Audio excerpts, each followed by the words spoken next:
नमस्कार, आदाब, सत श्री अकाल, गुड मॉर्निंग। मैं हूँ आपके साथ धीरज। आज हम वीडियो की शुरुआत एक शेर से करेंगे।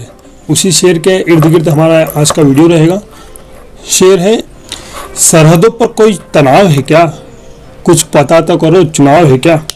ये शेर स्वर्गीय डॉक्टर राहत इंदौरी का है। वो हमारे बीच नहीं रहे, लेकिन उनके जो गज़लें और शेर हैं वो हमें आने वाले समय में, जब तक हम जीवित हैं, जब तक ये दुनिया है, तब तक के सरकारों के खिलाफ बोलने के लिए, आवाज़ बुलंद करने के लिए बहुत ही महत्वपूर्ण भूमिका निभाएंगे। उनका ये शेर है।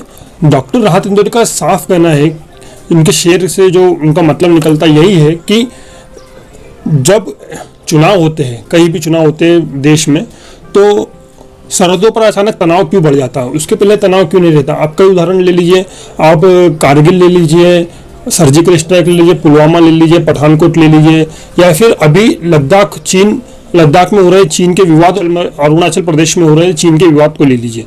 सब दूर एक ही मकसद होता है कि चुनाव के समय तक ये विवाद चले और अचानक से ये विवाद अपने आप खत्म हो जाते हैं। इसके बाद बंगाल चुनाव आएंगे, उसके पहले भी कुछ ना कुछ सीमा विवाद उत्पन्न हो सकते हैं।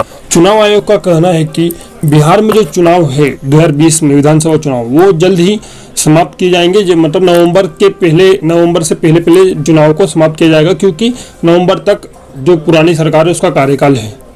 उसके साथ ही पूरे देश भर में बिहार चुनाव के साथ ही उपचुनाव भी होंगे, जिसमें से 64 विधानसभा चुनाव होंगे, एक लोकसभा सीट के लिए चुनाव होगा। जब चुनाव होते हैं तब देश की जो सीमाएं हैं, चाहे चीन से जुड़ी हो, पाकिस्तान से जुड़ी हो या बांग्लादेश से जुड़ी हो, कहीं ना कहीं देशभक्ति दिखाने के लिए सीमा पर विवाद अपने आप उत्पन्न हो जाता है या अपने आप किया जाता है। इसका आपको सोचना पड़ेगा। जो बिहार चुनाव होंगे, दो मुद्दों पर लोगों का या मतदाताओं का ध्यान भटकाने के लिए किया जा रहा है। सबसे पहले तो सुशांत सिंह राजपूत, जिसका मैंने पिछले वीडियो में जिक्र भी किया है, और कई पोस्टर भी रिलीज हुए उनके नाम पे कि वोट फॉर सुशांत। और दूसरा चीनी सीमा विवाद, जो अभी वर्तमान में सबसे करंट मुद्दा, सबसे बड़ा मुद्दा माना जा रहा है। कहा जा रहा है कि 1975 के बाद पहली बार चीनी सीमा पर फायरिंग भी हुई है। यह हमारे देश के लिए अच्छा संकेत तो नहीं है, युद्ध का संकेत तो है, पर क्या ये सिर्फ चुनावी कुकुर मुत्ता है। जब चुनाव खत्म होंगे ये अपने आप समाप्त हो जाएगा। इसके बारे में आपको ध्यान देना पड़ेगा, उसके बाद ही आप सही मुद्दों पर वोट दे पाएंगे। मुद्दे मैं आपको बताऊंगा क्या रहेंगे मुद्दे।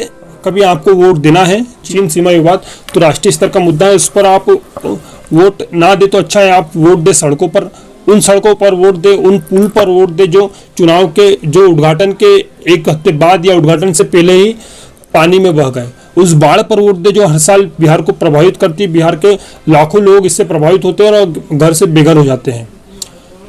सरकारें इस पर नहीं सोचती, बस ये है कि लोगों की मन में देशभक्ति जगाकर वोट बटोरने का काम करती है, मुद्दों को भटका करके वोट मांगने का काम करती है।